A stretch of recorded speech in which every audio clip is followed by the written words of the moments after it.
आज आपल्याला दोन गोष्टी बघायच्या आहेत. एक ऑर्गनाइज क्राईम किंवा संघटित गुन्हेगारी म्हणजे काय असतं, आणि दुसरी गोष्ट जी आहे मकोका किंवा मोका.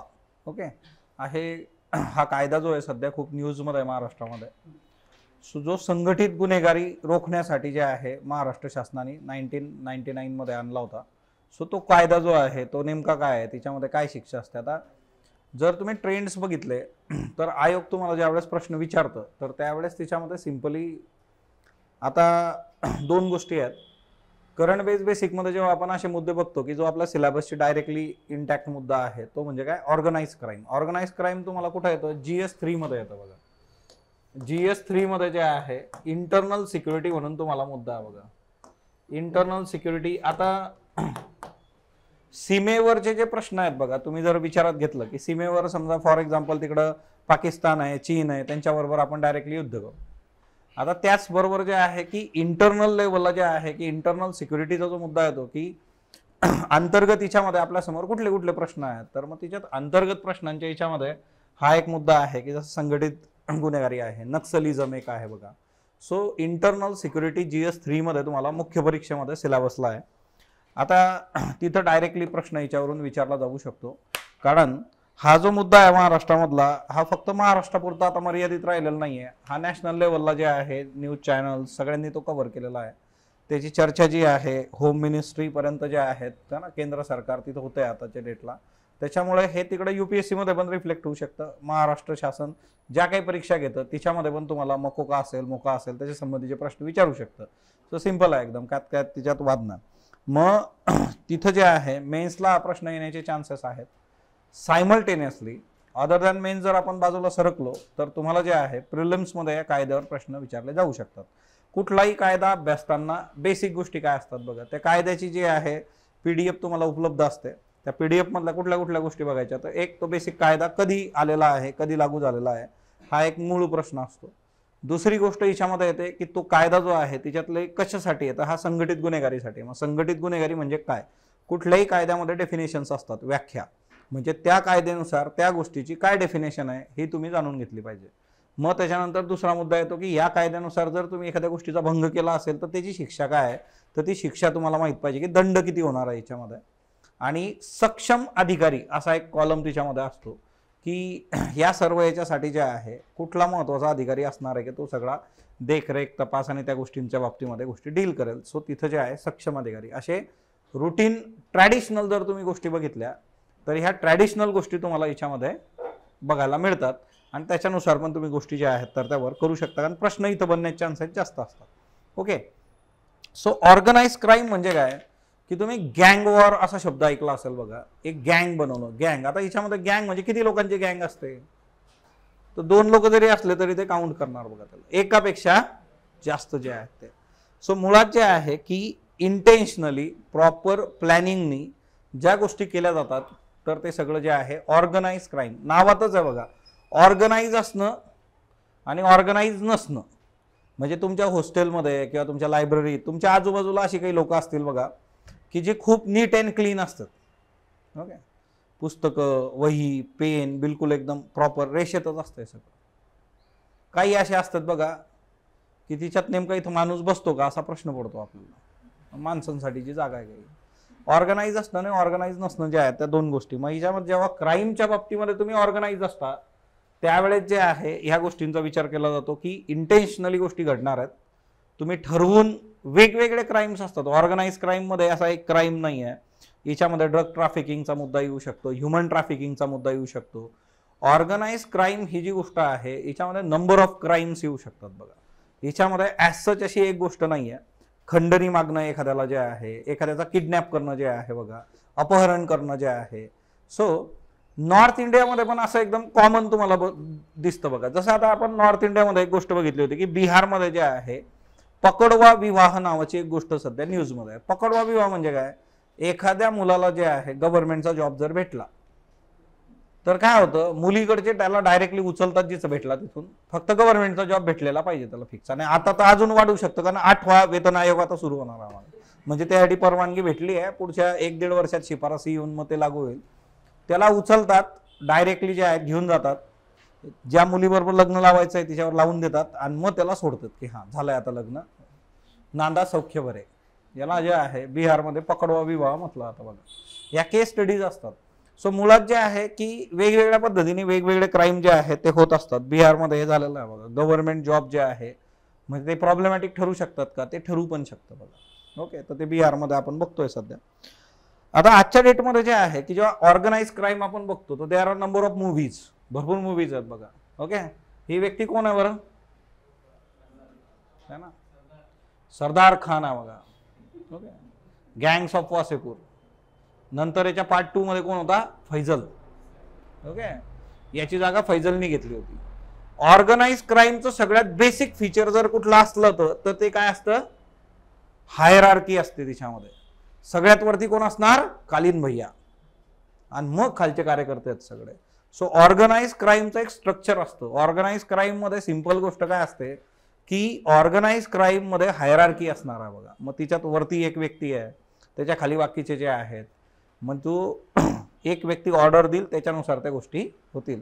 हे एक बेसिक जे आहे ते वर्जन आहे. हायरार्की जी असते ती ऑर्गनाइज क्राईम मध्ये तुम्हाला बघायला मिळते बघा. मग आता हे जे आहे हे पण खूप गाजलं होतं ना, मिर्झापूर जे आहे 2 सीझन झाले, तिसरा कधी येणार आहे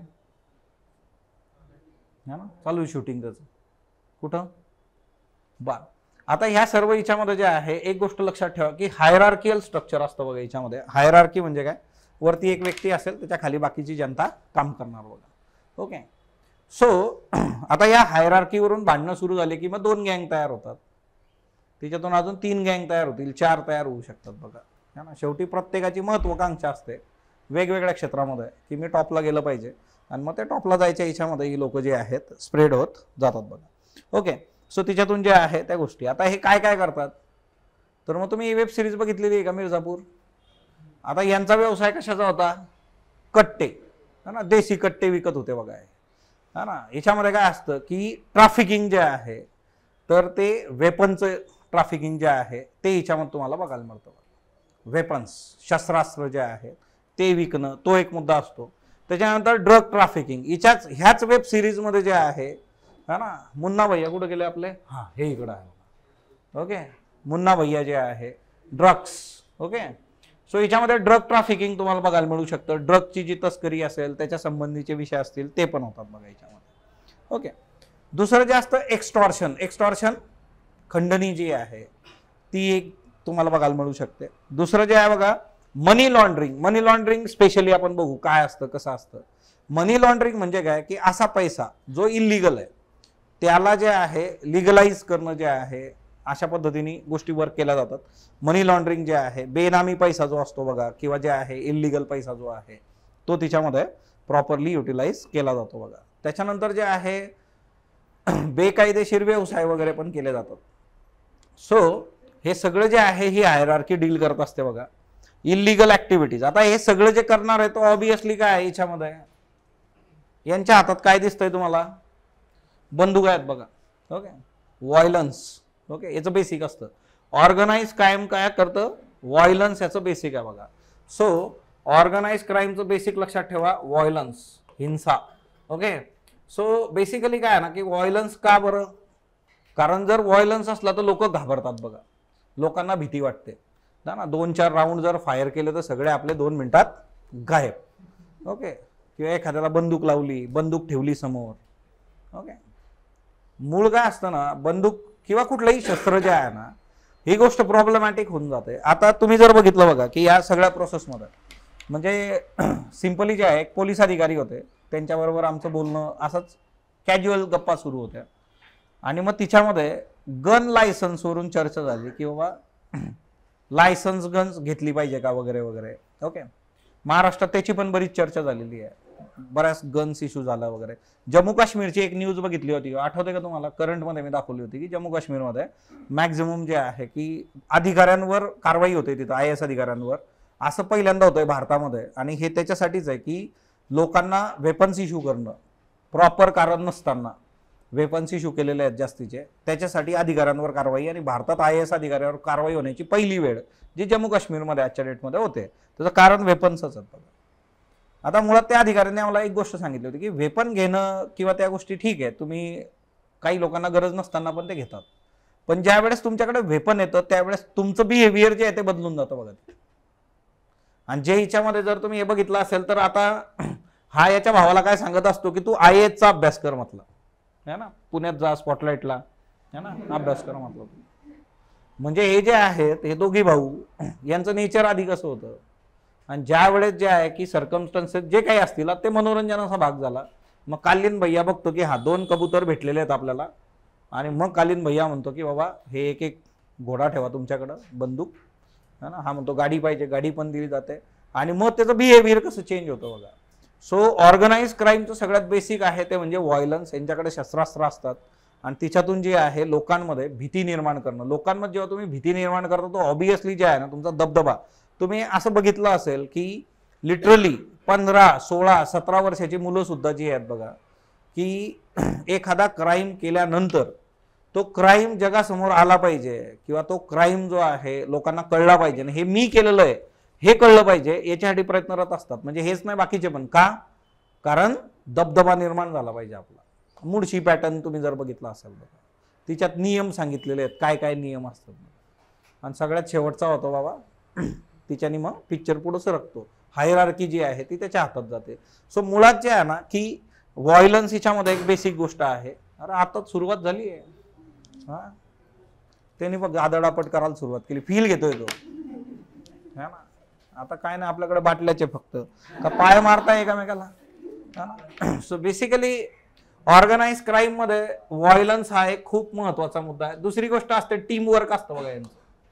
ओके, एक चांगली गँग कशातून बनू शकते, एक चांगल्या टीम वर्क मधून बनू शकते बघा.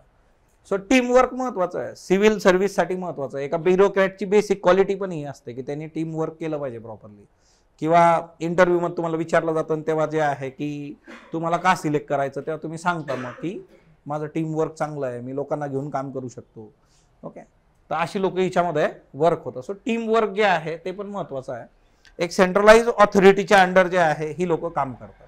बरं, आजच्या डेटमध्ये काय झालेलं आहे, हे टेक्नॉलॉजी पण वापरायला लागलेलं आहे बघा. सायबर क्राईम, डिजिटल अरेस्ट जे आहे.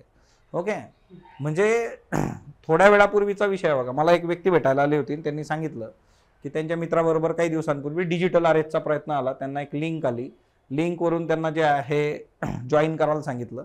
पूर्ण पोलीस स्टेशनचा सेटअप होता आणि तिथे सांगितलं की तुमचं हे पार्सल आलेलं आहे आणि हे पार्सल जे आहे ते प्रॉब्लेमॅटिक आहे, तुम्हाला असं असं करावं लागेल, अदरवाईज मग एवढी एवढी शिक्षा तुम्हाला होऊ शकते. बरं, तो जो कॅन्डिडेट होता त्या कॅन्डिडेटची फार क्लोज व्यक्ती जी होती ती पोलीस हातच होती. म्हणजे सकाळपासून दुपारपर्यंत चालू होतंय. आणि मग शेवटी त्याचं जेव्हा पेशन्स गेलेत सगळे तेव्हा त्यांनी मग त्या क्लोज व्यक्तीला सांगितलं आणि ती लिंक मग ते म्हटले ते पोलीस हात होते, त्यांनी ती लिंक शेअर करायला लावली आणि मग त्यांनी त्या लोकांना पकडलं. तिच्यामध्ये एक IIMशी संबंधित व्यक्ती होती म्हटले, एक जो होता तर तो टेक्निकल एक्सपर्ट जो आहे, इंजिनियर मुलगा होता आहे किंवा M.Tech झालेला, मला जॉब नाही म्हणून मी हे काम करायला लागलो, त्यांनी उत्तर दिलं नंतर. सो मुळात जे आहे ना की अनएम्प्लॉयमेंट हा एक महत्वाचा मुद्दा आहे जो GS3 मध्ये अभ्यासाला आपल्याला इकॉनॉमीमध्ये जे आहे तो प्रिलिम्समध्ये मेन्समध्ये दोघीकडे बेरोजगारी. ओके, एक गोष्ट लक्षात ठेवा की प्रत्येक व्यक्ती जी असते ना तिला एका डिग्निटीचं आयुष्य हवं असतं. फार काही लोक असे असतात की ज्यांना पॅशनेटली अशी कामं करायची असतात बघा. ओके, प्रत्येकाला एक डिग्निटीचं आयुष्य. मग अनएम्प्लॉयमेंट हा तिच्यातला एक महत्वाचा फॅक्टर आहे की अनएम्प्लॉयमेंट जर असेल तर मग अशा गोष्टी ज्या आहेत त्या घडू शकतात. सो तो एक फॅक्टर लक्षात ठेवा. डिजिटल अरेस्ट सध्या न्यूजमध्ये आहे, ऐकलंय तुम्ही सर्वांनी डिजिटल अरेस्ट काय असतं? तुम्हाला कॉल केला जातो, तुम्हाला सांगितलं जातं की तुमची जवळची व्यक्ती जी आहे तिला अटक झालेली आहे, किंवा तुम्हाला सांगितलं जातं की तुमच्या नावाने असं पार्सल आलेलं आहे, तुम्हाला अटक होऊ शकते, मग हे मिटवा वगैरे वगैरे, आणि पैसे काढून घेतले जातात.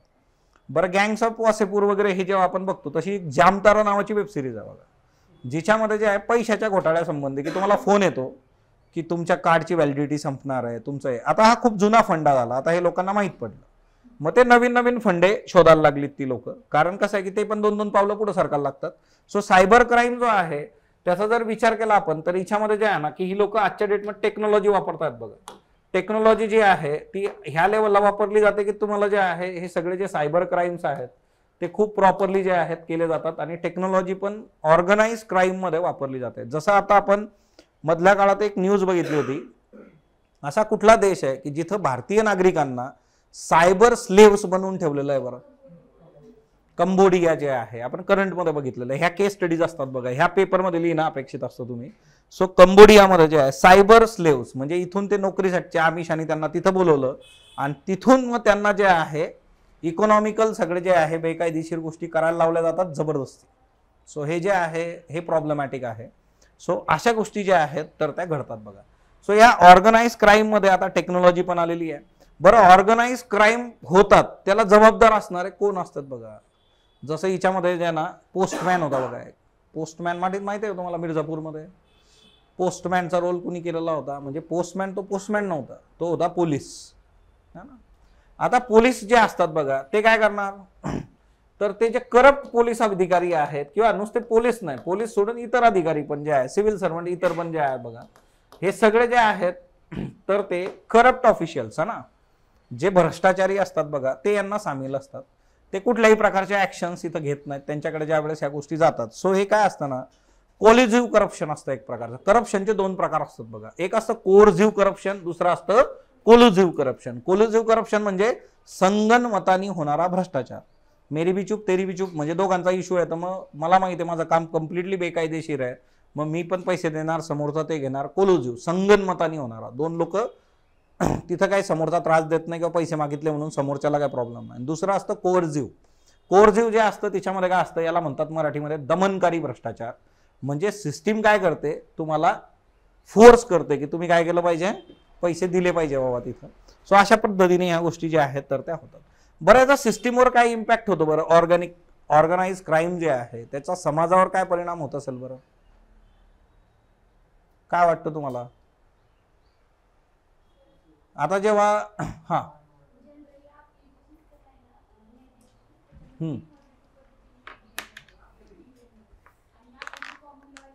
टू द पॉइंट पाहिजे मला, फक्त समाजावर काय इम्पॅक्ट होतो याचा, टू द पॉइंट काय होईल. सगळ्यात पहिलं तर आहे ना, जो कॉमन मॅन आहे ना त्याचा लॉ अँड ऑर्डर, ज्या काही इन्स्टिट्यूशन्स आहेत त्याच्यावर ट्रस्ट राहील का? सगळ्यात बेसिक गोष्ट, जो कॉमन मॅन आहे त्याचा ट्रस्ट राहणार नाही सिस्टीम, त्याला जेव्हा हे समोर दिसतंय बघा. आणि मग जर अशा पद्धतीचे क्राईम घडत राहिलेत आणि हे क्रिमिनल असं करत राहिले तर मग सिस्टीमवरचा जर विश्वास उडवला, लोक ना उद्या वोटिंग करणार आहेत ना, लोक जे आहेत पोलिसमध्ये जातील, अशी सगळी परिस्थिती असते. म्हणजे हा कायदा का आलेला आहे त्याचं बेसिक रिझन हेच आहे की जर उद्या ॲक्शन घ्यायची झाली आपल्याला तर मग त्या केसमध्ये जे आहे लोक पोलिसांपर्यंत तर आली पाहिजेत. लोकांना हा विश्वास पाहिजे की आपण जर तिथे गेलो तर आपल्याला न्याय मिळू शकतो, पोलीस काहीतरी करतील, आणि पोलिसांना मग तसे अधिकार असले पाहिजेत. न्याय व्यवस्थेकडे तेवढे अधिकार पाहिजे की एखाद्या व्यक्तीला मग शिक्षा किती करायची आपण. सो ह्या गोष्टी आपल्याला बघायच्या आहेत बघा. सो सिंपली जे आहे या ऑर्गनाइज क्राईम मध्ये काय काय गोष्टी तुम्हाला मिळतात. ऑर्गनाइज क्राईमला जर डिफाईन करायचं म्हटलं बघा तर हिच्यामध्ये सिंपली जे असतं की हिच्यामध्ये ग्रुप ऑफ पीपल असतो, म्हणजे लोकांचा गट आहे एक, ओके, आणि तो जो आहे अनलॉफुल ऍक्टिव्हिटीज करतो, बेकायदेशीर कारवाई जी आहे, आणि ती पण स्ट्रक्चरली करतो बघा. स्ट्रक्चरल वेने म्हणजे काय, ठरवून, इंटेन्शनली, बाय प्लॅनिंग, त्याला म्हटलं जातं ऑर्गनाइज क्राईम. सो लोकांचा जो गट आहे तर तो बेकायदेशीर गोष्टी करतो, आणि त्या पण कशा, स्ट्रक्चर्ड वे मध्ये, एक प्रॉपर प्लॅन ऍक्शन नुसार ते डील करतात, त्याला म्हटलं जातं ओके ऑर्गनाइज क्राईम. आता याच्यामध्ये काय काय होतं आजच्या डेटमध्ये, एक्झाम्पल्स ऑफ ऑर्गनाइज क्राईम, की याच्यामध्ये कुठल्या कुठल्या गोष्टी केल्या जाऊ शकतात. सगळ्यात बेसिक आहे बघा ड्रग ट्रॅफिकिंग. ड्रग ट्रॅफिकिंग मध्ये काय आहे, अंमली पदार्थ जे असतात बघा, त्या अंमली पदार्थांचं जे आहे तस्करी जी आहे, ओके. सो अंमली पदार्थांची तस्करी. आता हा तुम्हाला जो आहे मॅप दिसतोय बघा इथं, हे जगभरामध्ये होतं. हे काय फक्त भारतात होतंय, महाराष्ट्रात होतंय, पंजाबमध्येच होतंय. ते मधल्या काळामध्ये पंजाब जो आहे, उडता पंजाब जे आहे बघा. सो मुळात जे आहे हे अख्ख्या जगामध्ये होतंय. आता याच्यात दोन प्रकारच्या लाईन्स आहेत, एक लाईन रेड आहे, दुसरी लाईन ग्रीन आहे. याच्यातली जी रेड लाईन आहे बघा ती कोणासाठी आहे, ओपीएम साठीची जी आहे, आणि दुसरी जी आहे तर ती ग्रीन वाली जी आहे कोकेन वाली आहे बघा, ओके. आता याच्यामध्ये इथं गोल्डन क्रिसेंट, गोल्डन ट्रायंगल आणि क्रिसेंट असे दोन लिहिलेले शब्द आहेत बघा, हे इथं आहेत. गोल्डन क्रिसेंट आणि गोल्डन ट्रायंगल. आता हे एमसीक्यू ला पण विचारलं जाऊ शकतं तुम्हाला डायरेक्टली, ओके. सो इथं गोल्डन ट्रायंगल मध्ये काय आहे, व्हिएतनाम, लाओस, थायलंड, बर्मा. इकडे जे आहे बघा golden crescent, Afghanistan, Iran, Pakistan. So इथून मोठ्या प्रमाणावर जे आहे ड्रग ट्रॅफिकिंग तुम्हाला होताना दिसतं.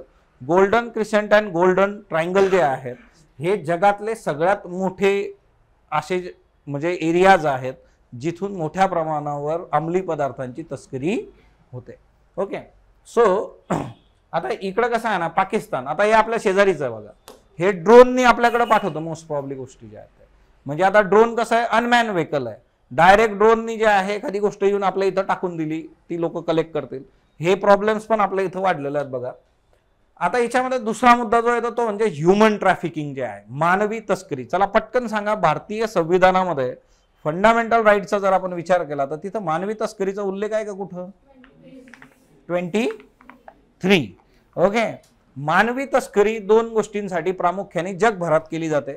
सगळ्यात पहिला मुद्दा याच्यामध्ये येतो तो म्हणजे प्रॉस्टिट्यूशन. ओके, आणि दुसरा मुद्दा जो येतो तो म्हणजे बेगिंग, बेगर्स. ओके, भीक मागायला लावून. आता प्रॉस्टिट्यूशनच्या बाबतीमध्ये कुणाची तस्करी होते? लहान मुलांची, मुलींची आणि स्त्रियांची जी आहे. आणि बेगिंगसाठी लहान मुलांची मोठ्या प्रमाणात तस्करी होते. याच्यामध्ये तिसरं एक कारण जे आहे ते भारताला लागू पडतं, ते म्हणजे for the sake of marriage, लग्नासाठी जे आहे मानवी तस्करी होणं. हरियाणा सारखं जे राज्य आहे जिथं सेक्स रेशो इतकं कमी आहे, मग त्या केसमध्ये जे आहे लग्नासाठी मुलींची जी आहे तस्करी केली जाते बघा. ओके, सो तो एक मेजर कन्सर्न याच्यामध्ये आहे. सो ऑर्गनाइज क्राईम मधून जे आहे हे केलं जातं. बरं, पुरुषांची तस्करी होत नाही का? त्यांची पण होते. ओके, पुरुषांचीही तस्करी केली जाते. Main, women, boys, girls. आता याचं प्रमाण तुम्हाला इथं दिलेलं आहे बघा. सगळ्यात जास्त प्रमाण कुणाचं आहे तस्करीचं जगामध्ये? महिलांचं, 51% जे आहे बघा. 2 नंबरला पुरुष 21%, आणि लहान मुलांमध्ये पण मुलींचं 20%, मुलांचं 8%. आता हे लक्षात ठेवा, बिलो 18 चाइल्ड हे जेंडर न्यूट्रल असतं. ओके, 18 वर्षाच्या खाली जे आहे चाइल्ड कसं असतं? जेंडर न्यूट्रल असतं. सो तो मुद्दा लक्षात ठेवा. 51, 21, 20, 8 जे आहे बघा. ओके, हे याचं पर्सेंटेज आहे की एवढ्या मोठ्या प्रमाणावर जे आहे तस्करी होते. ओके, मग याच्यामध्ये जे आहे की रेड लाईट एरियात जे आहेत बघा. सो आपल्याला प्रिलिम्समध्ये पण आहे फंडामेंटल राईट्स. दुसरी महत्वाची बाब जी आहे की ते इकडं पण येतं. तुम्हाला विमेन एम्पॉवरमेंटचे मुद्दे जे आहेत ते GS1 मध्ये पण आहे, इंडियन सोसायटीमध्ये जे आहे तिथं पण हा मुद्दा जो आहे तो लागू होतो. सो मोठ्या प्रमाणावर जे आहे याच्यासाठीचे ऑर्गनाइज, याच्यावर कितीतरी वेब सिरीज, कितीतरी मूवीज आहेत बघा. ओके, वेगवेगळे गट असतात की जे मानवी तस्करी करतात आणि त्याच्यातून गोष्टी ज्या आहेत त्या वर्क करत असतात बघा. त्याच्यानंतर नेक्स्ट म्हणजे आहे बेगिंग. लहान मुलांना जे आहे भीक मागण्यासाठी जे आहे त्यांची तस्करी केली जाते बघा. सो बेगिंग हे एक याच्यातलं बेसिक रिझन आहे. यांच्याकडून काम पण करून घेतलं जातं. ओके, त्याच्यानंतर पुढचा मुद्दा जो येतो तो म्हणजे मनी लॉन्ड्रिंग जे आहे बघा. मनी लॉन्ड्रिंग मध्ये काय असतं ना, तुमचा जो आहे डर्टी मनी. ओके, इथं शब्द आहे बघा, डर्टी मनी. डर्टी मनी म्हणजे काय? असा पैसा जो बेकायदेशीर आहे, इलिगल मनी जो आहे त्याला आपण डर्टी मनी म्हणणार. असा जो पैसा असतो बघा, तर तो काय केला जातो? आपल्या अर्थव्यवस्थेमध्ये आणला जातो वेगवेगळ्या मार्गाने जे आहे बघा. मग चुकीचे बिल बनवले जातात, फॉल्स इनवॉइस असतील बघा. ओके, XYZ कंपनीच्या नावाने एखाद्याच्या अकाउंटवर टाकले जातात, किंवा जे आहे लोन दिलं जातं कंपनीला वेगवेगळ्या पद्धतीने. आता बऱ्याचशा कंपन्याच फेक असतात, ऑन पेपरच असतात, असं सगळं असतं. या सर्वांचं इंटिग्रेशन जे आहे तर ते करून मग उद्या काय केलं जातं? एखादा लक्झरी ॲसेट विकत घेतला जातो, फिनान्शियल इन्स्ट्रुमेंट्स विकत घेतले जातात ना. मग जे आहे फॅक्टरी विकत घेतली, घर विकत घेतलं, मोठं विमान विकत घेतलं, आणि हा जो पैसा होता सगळा इलिगल तो काय केला जातो? लिगलाइज करून घेतला जातो बघा. सो बेसिकली जे आहे अशा गोष्टी ज्या आहेत ह्या मनी लॉन्ड्रिंग मध्ये येतात. सो ऑर्गनाइज क्राईम मध्ये मनी लॉन्ड्रिंग हा पण एक मुद्दा आहे, हा पण त्याच्यातला एक महत्वाचा आस्पेक्ट आहे. त्याच्यानंतर काउंटर फिटिंग जे आहे बघा. काउंटर फिटिंग म्हणजे काय? ही वेब सिरीज बघितली का तुम्ही, फर्जी? ओके, फर्जीमध्ये हा एक अधिकारी दाखवलेला आहे बघा. हा अधिकारी काय हात धुवून मागं लागलेला असतो. याचं म्हणणं असतं की हे जे सगळं काउंटर फेट करन्सीज आहेत आणि ज्या बनत आहेत तर ह्या मला काय करायच्या आहेत, तर ह्या थांबवायचं आहे बाबा. याच्यासाठी याचे प्रयत्न सुरू आहेत. आणि हा जो आहे हा त्याचं कसब वापरतो है ना, क्रिएटिव्हिटी, आणि तिच्यातून तो काय करतो? काउंटर फेट करन्सीज ज्या आहेत त्या बनवतो.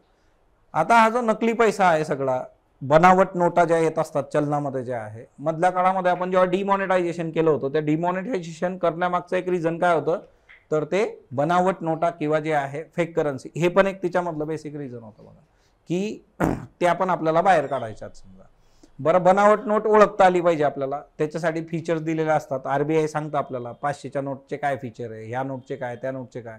सो ते तुम्हाला स्वतःला माहीत पाहिजे. म्हणजे अपार्ट फ्रॉम सिव्हिल सर्व्हिस एक सिंपल गोष्ट जी आहे की तुम्हाला ह्या गोष्टी एक व्यक्ती म्हणून, भारताचे नागरिक म्हणून, भारताचं चलन तुम्ही रेग्युलर वापरता ते माहीत पाहिजे. ओके, सो ती एक गोष्ट याच्यामध्ये आहे. आता हे काउंटर फेट जे होतं ना ते पण ऑर्गनाइज पद्धतीने होतं. प्रॉपरली तो पैसा छापणं, तो मार्केटमध्ये आणणं, तो आपल्या इकॉनॉमीमध्ये रुजवणं. ओके, हे खूप प्रॉपरली ऑर्गनाइज्ड क्राईमचा भाग आहे. काउंटर फेट करन्सी ऑर्गनाइज क्राईम मध्ये डील होते बघा. ओके, त्यानंतर नेक्स्ट म्हणजे आहे रॉबरी. ओके, हा एकदम जुना परंपरागत कार्यक्रम आहे आपला. ओके, म्हणजे 4-5 लोक जे आहेत ते आहे ना, मास्क वगैरे जे आहे बघा, आणि ते येतात है ना, आणि ते लुटून नेतात घर जे आहे. ओके, आता वेगवेगळ्या पद्धतीने असतं. कधी डायरेक्टली अटॅक करतील, कधी रेकी केली जाते की तुम्ही जेव्हा घरात नसाल तेव्हा घर लुटून. ते सोपं असतं जास्त, की तुम्ही जेव्हा घरात नसाल प्रतिकार कुणी करणार नाही, काय नाही, शांतीत आपलं जे आहे ना, थोडा वेळ घेऊन पण सगळं चेक करता येतं बघा. अशा ह्याच्यात आरडाओरडा होऊ शकतो. चुकून जे आहे समोरच्यानी प्रतिकार जास्त केला त्याच्यातून इजा होऊ शकते, खून होऊ शकतो है ना, वेगवेगळ्या पद्धतीने जे आहे. सो हे ऑर्गनाइज पद्धतीने, आणि याचं स्वरूप बदलत चाललंय. म्हणजे पहिले डायरेक्ट दरोडा टाकणं, त्याच्यापेक्षा आता कसं आहे ना, प्रॉपरली रेकी केली जाते. मग याच्यामध्ये क्राईम पेट्रोल जर तुम्ही बघत असाल तर त्यात असे एपिसोड बरेच दाखवलेले आहेत की अशा गँग्स कशा वर्क करतात. तुमच्या घरात काम करणारी व्यक्ती जी आहे तिचं पोलीस व्हेरिफिकेशन केलं पाहिजे, असं पोलीस आपल्याला वर्षानुवर्ष सांगत असतात. आपण करतो का? नाही करत. आपण आपलं एवढंच असतं, किती येणार ते म्हणा 600. 600 कुठं असतात का? 400च देऊ आम्ही.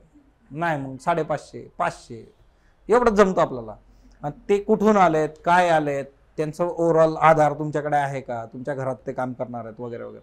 सो हे बघितलं जात नाही. याच्यातून पण क्राईम होतात आणि ते प्रॉब्लेमॅटिक होऊन जातं पुढं.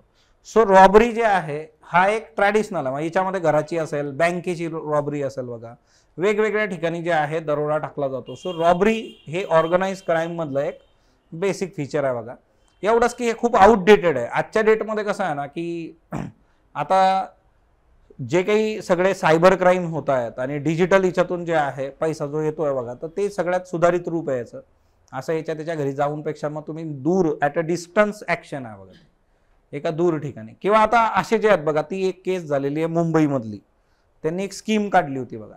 ओके, ज्यात लोकांनी भरपूर पैसे गुंतवले होते की तुम्हाला दर आठवड्याला आम्ही किती देणार, किती सांगितलं होतं त्यांनी. कुठली केस आहे ही? आता करंटमध्ये घेतली बघा 4 दिवसांपूर्वी. टॉरेस है ना, टॉरेस जे आहे, टॉरेसमध्ये काय होतं, त्यांनी सांगितलं की तुम्ही एवढं एवढं गुंतवा आणि आम्ही तुम्हाला दर हप्त्याला जे आहे एवढं एवढं त्याच्यावर रिटर्न्स देऊ. ते रिटर्न्स तुमच्या रेग्युलर बँकेपेक्षा नियर अबाउट डबल आहेत बघा. आता बँक ॲन्युअली पे करतो तुम्हाला, हे वीकली देत आहे. कुठून आणताय हे पैसे? जन्माला घालतायत का? पण कसं असतं ना, माणसाला पैसे जर मिळत असतील जास्तीचे तर तो, आणि सुरुवातीला हे लोक देतात का? कारण जर एखाद्याला भेटले, मदनला जर भेटले 10% पैसे, तर मदन लगेच सांगतो तिकडे शिवराजला, अरे बघ 2 हप्ते झाले. किंवा मदन आपला जे आहे 2-4 खरेदी पण करतो लगेच. मग त्याला आजूबाजूचे विचारतात, ते म्हणतात अशी स्कीम आहे, मी टाकले पैसे भेटतात मला पैसे. मग सुरुवातीला दिले जातात पैसे, लोक तिच्यात टाकतात, आणि मग नंतर जे आहे एका दिवशी डायरेक्ट हेराफेरीसारखं ऑफिस बंद. ओके, बरं हे सांगून दाखवून झालंय बरं, हा काय पहिल्यांदा होत आहे असं काय नाही, तरी लोक त्या ट्रॅपमध्ये अडकतात बघा वारंवार. मग हा आहे ना ऑर्गनाइज क्राईम आहे एक प्रकारचा, की ज्यांनी ठरवलं, तो ग्रुप होता आहे, त्यांनी सगळं ठरवलं, प्लॅन करून त्यांनी लोकांना लुटलं. एवढंच की त्यांनी जे आहे कुणाकडून जबरदस्तीने काढून घेतलं नाही, काही लोकांनी स्वतःहून त्यांना दिलं की घ्या, अजून आणतो. आणि तिच्यात एक भाजीपाल्यावाला, तो त्याचा व्हिडिओ तुम्ही बघितला असेल बघा. एवढं मला कळलं की भाजीपाल्यात पैसे आहे ना. त्यांनी काहीतरी 3.5 कोटी वगैरे असे काहीतरी तिच्यात टाकले होते. ओके, वेगवेगळ्या याच्यात वेगवेगळे आकडे येतात अजून. एवढं तर आहे की भाजीपाल्यात पैसे आहे, म्हणजे उद्या जर व्यवसाय करत झाला तर त्याचा विचार करू शकतो आपण. ओके, तेवढं तर क्लिअर झालं. फक्त नंतर पैसे आल्यावर कुठं गुंतवायचे हा एक वेगळा आहे बरोबर. सो रॉबरी जे आहे वेगवेगळ्या पद्धती, गॅम्बलिंग जे आहे बघा. ओके, इलिगल गॅम्बलिंग ना, रमी. ओके, सगळं दाखवतं ते. शेवटी एकदम स्पीडमध्ये वाक्य जातं. काय असतं ते वाक्य? इस खेल में वित्तीय जोखिम शामिल है. अरे शांततेत सांग की आम्हाला काय असते वित्तीय जोखीम. आणि तिच्यात बघा त्यांनी ऍड करताना एकदम भारी ऍड केलेले आहेत, सामान्य लोक घेतलेली आहेत बघा, जी आपल्यासारखी दिसतात, म्हणजे की बघा हिनी 50 कमवले, हा मग मी तर 2-3 लाख तर छापलेच पाहिजे. ऍडव्हर्टाइजमेंट आता इथे सुरू होणार आहे सोमवारपासून, तिच्यात हे येतं बघा, परसुएशन, मेसेज काय देताय तुम्ही, लोकांचं मन कसं वळवायचं. उद्या अधिकारी झाल्यानंतर तुम्हाला पण लोकांचं मन वळवावं लागेल की असल्या गोष्टींपासून दूर राहा, मग त्यांना काय सांगणार तुम्ही. सो या गोष्टी मॅटर करतात बघा. सो गॅमलिंग जे आहे, जुगार जो असतो बेकायदेशीर, ओके, आता कायदेशीर जुगार असतो का बरं? काही देशांमध्ये जे आहे काही नियम केलेले आहेत बघा, की जिथं तुम्ही कायदेशीर गोष्टी डील करू शकता, ते डिपेंड करतं कंट्री टू कंट्री. ओके, त्याच्यानंतर जे आहे सायबर क्राईम. ओके, हे कार्यकर्ते कोण आहेत, काय आहेत माहित नाही आपल्याला, कुठून कॉल आला, है ना. आजच्या डेटमध्ये ते वेगवेगळे क्राईम करताय. याच्यात सध्या चर्चेत असणारा जो क्राईम आहे तो काय आहे, डिजिटल अरेस्ट जे आहे, डिजिटल अरेस्ट. पण याच्यात एक गोष्ट लक्षात ठेवा की डिजिटल अरेस्ट सारख्या ज्या गोष्टी आहेत आणि त्याच्यामध्ये आपल्याला जो प्रॉब्लेम येतो, तर एक सिंपल गोष्ट अशी असते की आपल्या शासकीय यंत्रणा ज्या आहेत त्यांनी पण थोडं याचा विचार करणं स्वतःच्या बाबतीत गरजेचं आहे. कारण माणसामध्ये जो सामान्य नागरिक आहे, शासकीय यंत्रणांबद्दलची भीती प्रचंड आहे, ती इतकी असते की त्या भीतीमुळे जे आहे ही लोक कुणाकडेही जात नाही, पोलिसांकडे जात नाही, ते कंप्लेंट करत नाही, किंवा समजा इन्कम टॅक्स रिलेटेड इश्यू आहे कुठल्याही ह्याच्यात, तर त्या डिपार्टमेंटची भीती प्रचंड आहे. ते कशी कमी होईल, डायरेक्टली कनेक्ट नागरिकांबरोबर कसा होईल, तो पण महत्वाचा आहे. हे क्राईम करायला त्यांना स्कोप का मिळतो ना, ते काय म्हणतात, पोलीस बोलतोय, समोरचा घाबरला तो तिथंच अर्धा मरून जातो. मला कसं काय पोलिसाचा फोन आला, मी आजपर्यंत कोणाच्या आंब्याकडे पण बघितलेलं नाहीये, हा ना, भाव वाढले तर मी खात पण नाही. मुळात जे आहे गणित एकदम क्लिअर आहे की ती भीती पण कमी झाली पाहिजे, तिच्यातून तो कनेक्ट होऊ शकतो.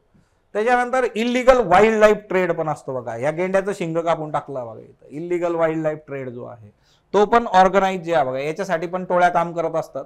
हा पण याच्यातला एक महत्वाचा आस्पेक्ट आहे की इथून पण जे आहे गोष्टी वर्क होतात बघा, है ना. पुष्पा तुम्ही बघितलं असेल, जसं ते जे आहे चंदनाची चोरी करताय समजा, रेड सॅन्डलवूड जे आहे, तर तसं जे आहे प्राण्यांचे जे आहेत बघा, आता इकडं जे आहे बघा, इकडं वाघाचं कातडं ठेवलेलं आहे, ओके, किंवा जे आहे हत्तीचा जो दात असतो बघा, हस्तिदंत जे आहे, आयवरी, है ना. सो अशा सगळ्या गोष्टी ज्या आहेत हे पण ऑर्गनाइज क्राईम थ्रू जे आहे या गोष्टी केल्या जातात. याच्या प्रॉपर टोळ्या आहेत, ओके, आणि ते या गोष्टी करत असतात बघा. ओके, आता मूळ कसं आहे ना की हे वेगवेगळ्या क्षेत्रात आहे. ऑर्गनाइज क्राईम म्हणजे फक्त जे आहेत की ह्या 4 गोष्टी आपल्याला जे दाखवल्या जात आहेत आता टीव्हीवर आपण बघतोय तसं नाहीये. याच्यामध्ये नंबर ऑफ याचे आस्पेक्ट्स तुम्हाला लक्षात घ्यावे लागतील.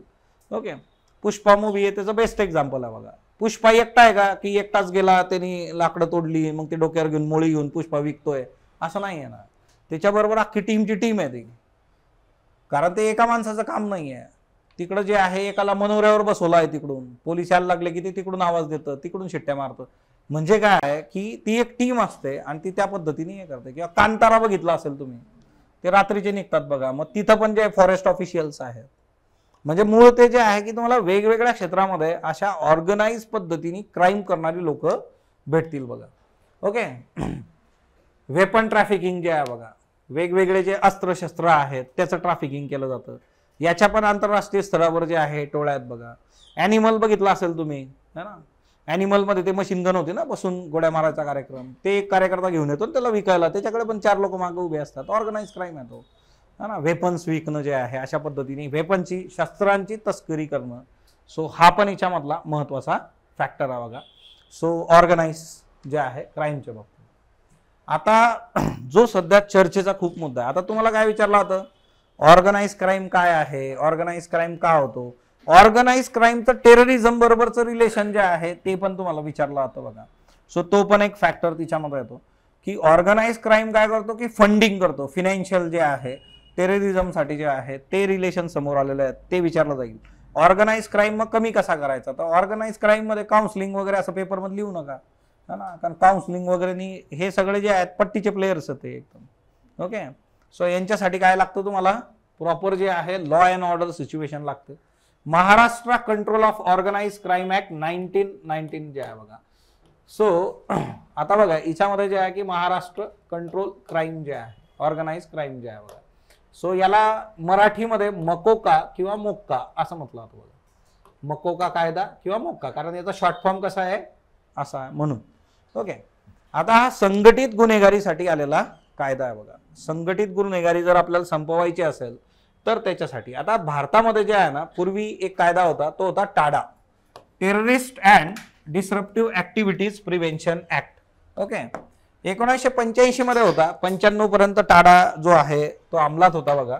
नंतर वेगवेगळे कायदे बनलेत, हा कायदा बाजूला झाला आणि मग त्याच्यातून जे आहे वेगवेगळे कायदे आले. सो ही एक प्रकारे जे आहे टाडाच्या जागी जे आहे तुम्हाला जे आहे मकोका आजच्या डेटमध्ये बघता येतो बघा. ओके, आता एकतर जे आहे संपूर्ण महाराष्ट्र राज्याला लागू होतं बघा. आता बघा टाडाचं जर तुम्ही बघितलं, ही जी मुंबईमध्ये बॉम्बस्फोट झाले होते बघा, ती जी केस आहे तिचं जर तुम्ही डॉक्युमेंटरी वगैरे बघितली है ना, संजय दत्त फेम केस जी आहे बघा, सो तिच्यामध्ये मग तुम्हाला टाडाचे रेफरन्सेस जे आहेत ते येतील बघा. पण त्यांना नंतरच्या काळामध्ये मग आता हे कायदे आलेत, म्हणजे एक प्रकारे जे आहे टाडाला यांनी रिप्लेस केलेलं आहे बघा, असं तुम्ही म्हणू शकता. संपूर्ण महाराष्ट्रामध्ये लागू आहे. आता हे पण लक्षात ठेवायचं, कुठलाही कायदा आता समजा जर सेंट्रल गव्हर्नमेंटचा आहे, पहिले कसं राहायचं की मॅक्झिमम कायदे हे अदर दॅन जम्मू काश्मीर होते बघा, की जम्मू काश्मीरमध्ये नाही का, कारण जम्मू काश्मीर 370 स्पेशल स्टेटस होतं, त्यांचं स्वतःचं संविधान, त्यांचे स्वतःचे गणित, असं ते सगळं होतं. आता ते 370 आपण हटवलंय, त्याच्यामुळे आता ते सगळे कायदे तरी डायरेक्ट लागू होतात, पण तेव्हा ते राहायचं. संपूर्ण महाराष्ट्रासाठी हा कायदा लागू आहे, तरी पण तुमचं काम असतं कुठलाही कायदा बघताना तो कायदा त्या पण संपूर्ण परिसरासाठी लागू आहे किंवा नाही हे तुम्ही बघितलं पाहिजे, तिथं स्पेसिफाय केलेलं असतं ते. सो हा सगळ्या महाराष्ट्राला लागू होतो. 24 फेब्रुवारी 1999 रोजी हा अंमलात आला बघा. MPSCचे जे प्रश्न आहेत तिच्यामध्ये हा एकदम आवडीचा प्रश्न असतो, एखादा कायदा कधी इम्प्लिमेंट झाला. So 24 February 1999. आणि मग आता बघा इकडं तर ते आहेच 1999 जे आहे, मग हे लक्षात ठेवायचं का 24 फेब्रुवारी, तर हे लक्षात ठेवायचं, कारण MPSCचं जे स्वतःचं एक नेचर आहे तिच्यामध्ये त्यांना फॅक्च्युअल प्रश्न, म्हणजे आता मेन्स जरी तुम्ही बघितली MCQ पॅटर्न, त्याच्यात त्यांचे सगळे प्रश्न, किंवा आता जी प्री बघा तुम्ही 1 डिसेंबरची बेटी बचाओ बेटी पढाओ योजना कुठल्या दिवशी चालू झाली, एक्झॅक्ट डेट त्यांना पाहिजे. आणि मेन्समध्ये असे प्रश्न इतके आहेत, डेट योजना डेट एक्झॅक्ट डेट दिवस महिना. सो हे त्यांचं फीचर आहे. म्हणून कसं असतं की ते डिफरन्सेस आपल्याला जाणून घेता आले पाहिजे, तिच्यातून गोष्टी ज्या आहेत त्या वर्क होतात बघा. आता बघा की हा मकोका कुणाला लागतो, हप्ता वसुली करणारे जे असतात बघा. आता हप्ता वसुली नंबर ऑफ मूव्हीज मध्ये तुम्ही बघितलं असेल बघा. बरं, क्राईमवर आधारलेले आणि फेमस झालेले मूव्ही इतकेच आपल्याकडे भरपूर आहेत. हप्ता वसूल करणं, खंडणी वसूल करणं, खंडणीसाठी एखाद्याचं अपहरण करणं, त्याच्यानंतर जे आहे खून करणं किंवा खुनाचा प्रयत्न करणं, बेहिशोबी पैसे मिळवून देणारं बेकायदेशीर कृत्य करणं. म्हणजे बघा आपल्याला फंडामेंटल राईट्स मध्ये एक गोष्ट आहे की आपण व्यवसाय करू शकतो, त्याचं स्वातंत्र्य आहे आपल्याला. मग कुठलाही व्यवसाय करू शकतो का आपण? तुम्ही म्हटलं की उद्या जे आहे मग आपण जे आहे न्यूक्लिअर बॉम्बच विकायला बसू इथं, असं होणार नाही. त्याच्यासाठी कंडिशन आपला आहे किंवा कुठलं करायचं आणि कुठलं नाही करायचं. सो बेकायदेशीर गोष्टी ज्या आहेत त्या नाही, अंमली पदार्थाची तस्करी विक्री जी आहे बघा, ड्रग्स, सामूहिक गुन्हेगारी, असे सगळे जे आहेत, किंवा तुम्हाला आता एवढ्या सगळ्या गोष्टी मी दाखवल्यात, या सगळ्यांसाठी जे आहे हे लागू शकतं. संघटित गुन्हेगारी जे आहे, एकापेक्षा जास्त आरोपींनी जर एकत्र येऊन गुन्हा केला बघा तर त्या केसमध्ये हे लागेल. मी तुम्हाला सांगितलं एकापेक्षा जास्त म्हणजे 2 पासून सुरू होऊन जाईल. ओके, मग एखाद्या आरोपी विरुद्ध गेल्या 2 वर्षामध्ये जर अशा प्रकारचे गुन्हे, किमान 2 गुन्हे असतील बघा, तर कोर्ट त्याची दखल घेऊन त्याच्यावर मोका लावू शकतो. लास्ट 10 इयर्स मध्ये जर संघटित गुन्हेगारी संबंधीचे 2 जरी गुन्हे तुमच्यावर असले तर तुमच्यावर जे आहे मोका लागू शकतो बघा. ओके, सो हे लक्षात ठेवा. आणि हा कुणासाठी आहे? एकापेक्षा जास्त म्हणजे काय, 1+ म्हणजे 2 पासून सगळे पुढचे, या सगळ्यांसाठी जे आहे मोका तिथं जे आहे लागण्याचे चान्सेस आहेत. दुसरी महत्वाची गोष्ट जी आहे की आता कसं असतं बघा की एखाद्याने गुन्हा केला तर जो गुन्हा करतोय आणि जे गुन्हेगार म्हणजे गुन्हेगाराला मदत करतात बघा, त्यांचा पण विचार याच्यात केला जातो. ओके, गुन्हेगाराला मदत करणारी लोक जी आहेत, संघटित गुन्हेगारी विषयीची माहिती ज्यांच्याकडे आहेत किंवा अशा व्यक्तींशी संपर्क असणारी जी लोक आहेत गुन्हा करणाऱ्या व्यक्तीला आर्थिक किंवा इतर स्वरूपात मदत करणारी व्यक्ती, त्याच्यावर पण मोक्का लागू शकतो. म्हणजे जो आरोपी आहे, मोक्का ज्याच्यावर लागलाय किंवा संघटित गुन्हेगारीशी जो संबंधित आहे अशी व्यक्ती, त्याला जर तुम्ही मदत करत असाल, मदत वेगवेगळ्या पद्धतीची राहते. मदत तुम्ही आर्थिक करू शकता, मदत त्याला आसरा देऊ शकता, अजून तुम्ही त्याच्या वतीने 4 गोष्टी बघू शकता, है ना, की ज्या एकदमच सपोर्टिव्ह आहे त्याच्यासाठी. हे जर असं काही तुम्ही करत असाल, त्याला मदत करताय तुम्ही, तर तुमच्यावर सुद्धा हा कायद्यानुसार मोक्का जो आहे तर तो लागू शकतो. Okay, next one.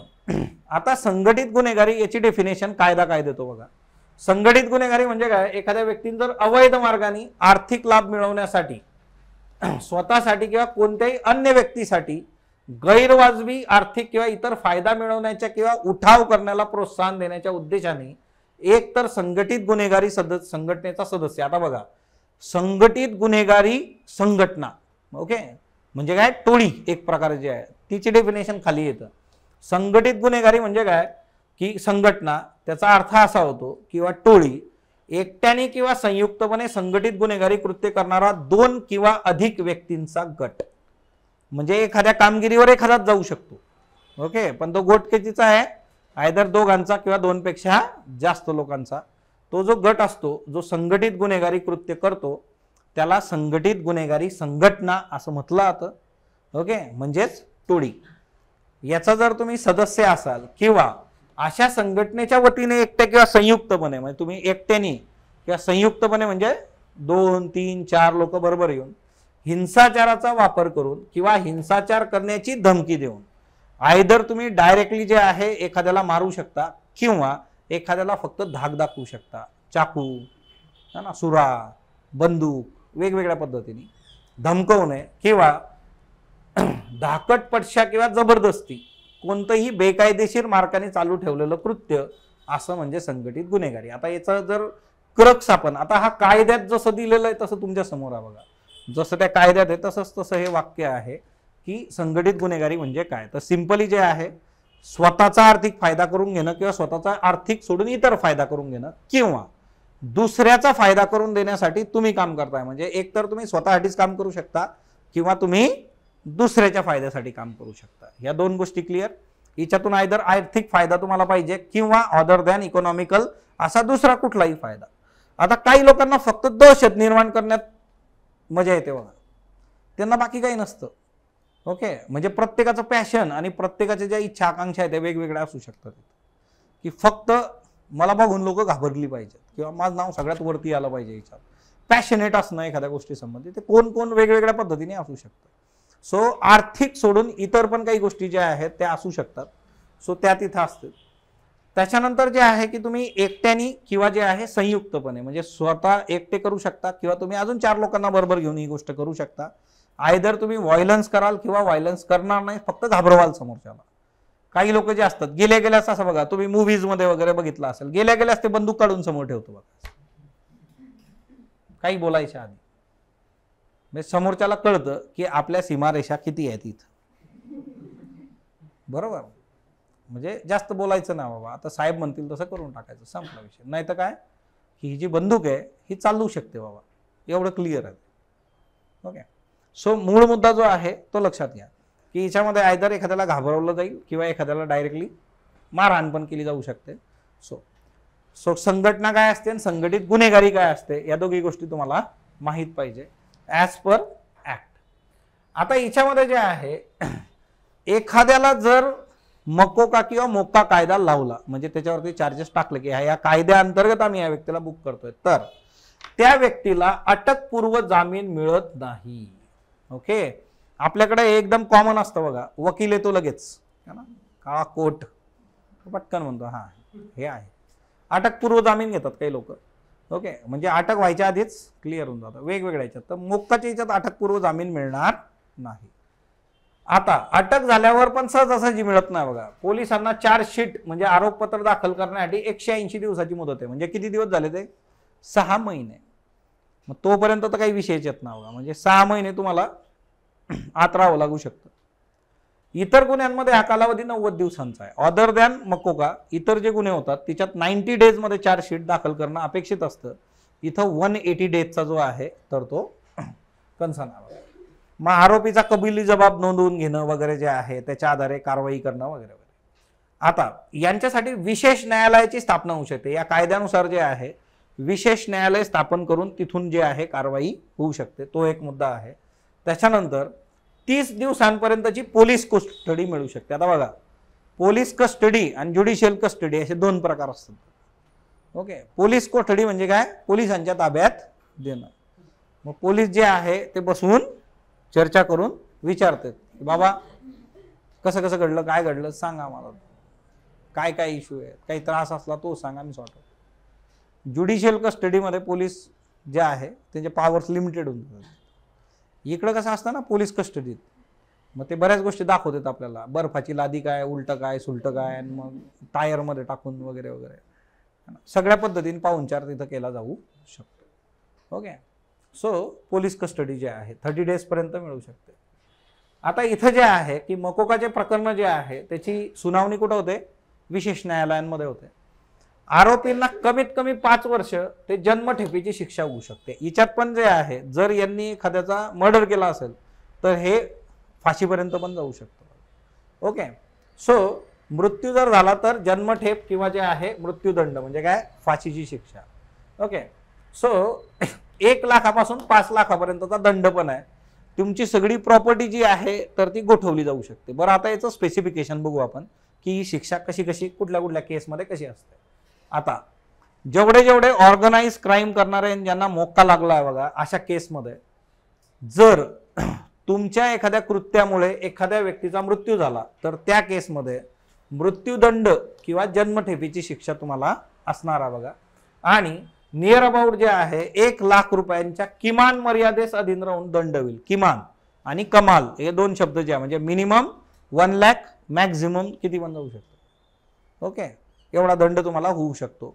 मृत्यू झालेला असल्यास मृत्यूदंड आणि जन्मठेप प्लस कमीत कमी 1 लाखाचा दंड गृहीत धरून मग तो जास्त किती पण होऊ शकतो तिथे.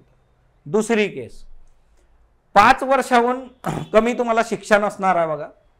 हिच्यामध्ये जन्मठेपेपर्यंतची जे आहे शिक्षा होऊ शकते. आणि दुसरं जे आहे की 5 लाख रुपये इतकी किमान दंडाच्या अधून राहून शिक्षा राहील बघा. ओके, दुसरी जी केस राहील हिच्यामध्ये. ओके, इतर बाबतीत म्हणजे जर मृत्यू झाला नसेल तर इतर जे काही केसेस आहेत वेगळ्या अदर दॅन मर्डर, तर तिथं कमीत कमी 5 लाखाचा दंड आणि कमीत कमी 5 वर्षाची शिक्षा जी आहे.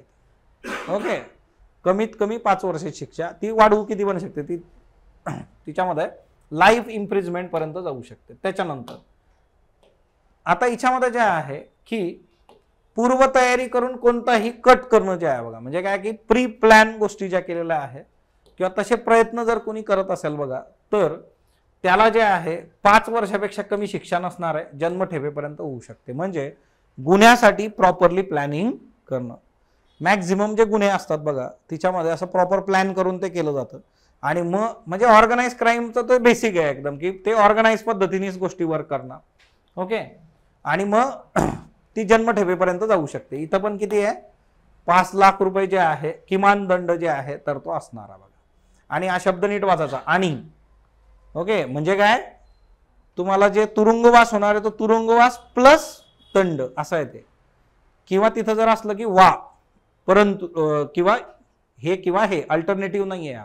हा काय आहे त्याच्यात प्लस, ती शिक्षा प्लस हा दंड, अशा दोन्ही गोष्टी ज्या आहेत तर त्याच्यामध्ये असणार आहेत. डन. आता याच्यामध्ये जे आहे जर एखाद्याने यांना मदत केली, आसरा देणं म्हणजे काय, त्याला जे आहे लपवून ठेवणं. तुमची जागा असेल, घर असेल, तुमचा फार्म असेल, तिथं ठेवलंय तुम्ही. ओके, त्या केसमध्ये जे आहे आसरा देणं किंवा लपवून ठेवण्याचा प्रयत्न केला, तिथं पण ज्या व्यक्तीने हे केलेलं आहे म्हणजे त्या गुन्हेगाराला लपवून ठेवणं तर त्याला पण 5 वर्षाची कमीत कमी शिक्षा होऊ शकते. जन्मठेपेपर्यंत पण ती असू शकते बघा. ओके, म्हणजे इथं हा कायदा इतका सिरियस आहे की जो गुन्हा करणारा आहे त्याच्यासाठी तर त्या शिक्षा आहेतच आहेत, पण गुन्हा करणाऱ्याला मदत करणाऱ्यांसाठी पण तसेच प्रोव्हिजन्स तिच्यामध्ये आहेत. हे स्ट्रिक्ट प्रोव्हिजन्स हे का आणले गेले होते, म्हणजे जी संघटित गुन्हेगारी आहे तिला जो आहे पायबंद घातला गेला पाहिजे, लोकांमध्ये एक विश्वास निर्माण झाला पाहिजे, त्याच्यासाठी जे आहे बघा. ओके, सो 5 लाख किमान दंड याच्यामध्ये पण आहे बघा. कमीत कमी 5 वर्ष 5 लाख कमीत कमी दंड जे आहे जो मदत करतो त्याला. आता इथं जे आहे दुसरा एक मुद्दा जो येतो बघा की संघटित गुन्हेगारी संघटनेचा एखादी व्यक्ती जी सदस्य आहे, ओके, जो मेंबर आहे अशा याचा जो आहे, तर त्याला जे आहे 5 वर्ष किंवा जन्मठेपेची शिक्षा होऊ शकते, 5 लाख एवढा दंड पण होऊ शकतो बघा. ओके. सो आता दुसरा जो मुद्दा याच्यामधला की मालमत्ता. आता एवढं सगळं चालू आहे, तो ऑब्विसली याच्यात काय तयार होणार आहे, प्रॉपर्टी. एवढे सगळे पैसे, एवढे सगळे इश्यू, तर याच्यातून प्रचंड प्रॉपर्टी जी आहे तर ती उभी राहू शकते. मग आता ती जी प्रॉपर्टी आहे ती संघटित गुन्हेगारीमुळे जन्माला आलेली आहे म्हटल्यानंतर जी आहे की जी कुठलीही व्यक्ती संघटित गुन्हा जो आहे तर ती करते आणि तिच्यातून प्राप्त झालेली जी काही पैसे असतील बघा, त्या पैशामधून जे आहे मालमत्ता धारण करते बघा, तिथं 3 वर्षापेक्षा कमी शिक्षा होणार नाही, जन्मठेपेपर्यंत ती असणार आहे. म्हणजे जर तुमच्याकडे अशी प्रॉपर्टी असेल जी संघटित गुन्हेगारीच्या पैशातून निर्माण झालेली आहे आणि ती तुम्ही धारण केली आहे, तुमच्या नावावरती प्रॉपर्टी आहे, तर तुम्हाला कमीत कमी 3 वर्ष, जास्तीत जास्त लाईफ इम्प्रिझमेंट म्हणजे जन्मठेप. आता हा शब्द इतक्या वेळाला, जन्मठेप म्हणजे किती वर्षाची शिक्षा असते बरं? मिनिमम 14. ओके. आणि जन्मठेपेचा ऍक्च्युअल अर्थ काय बरं? मरेपर्यंत. जन्मठेप म्हणजे जन्मठेप. याच्यावर पण एकदा मी एक्सप्लेनेशन दिलं होतं तुम्हाला. ओके. तेवढी तर तुम्हाला शिक्षा भोगायचीच आहे. त्याच्यानंतर तुमचं जे आहे की तुम्ही जर खूप प्रॉपर कंडक्ट असेल तर काही निर्णय घेतले जाऊ शकतात, पण शिक्षा जी असेल ती त्या पद्धतीनेच डील होईल बघा. ओके. तेच आजीवन जन्मठेप, तेच आजीवन म्हणजे जीवन असेल तोपर्यंत. ओके. सो म्हणजे ते एकदम क्लिअर आहे. आजीवन 2 लाख रुपये कमीत कमी दंड जे आहे तो इथं होऊ शकतो बघा. तिकडं वरती काय होता, 5 लाख होता बघा, इथं किती आहे, कमीत कमी 2 जो आहे. सो बेसिकली जे आहे सगळ्यात वरती जे होतं बघा, एखाद्याचा जर मृत्यू झाला असेल तर ती दंड किती होता, कमीत कमी 1 लाख होता बघा. पण तिथं शिक्षा कशी आहे, ते फिक्स 2च ऑप्शन आहेत तिथं, एक तर जन्मठेप किंवा मग मृत्यू. ओके. अशा 2 गोष्टी ज्या आहेत बघा.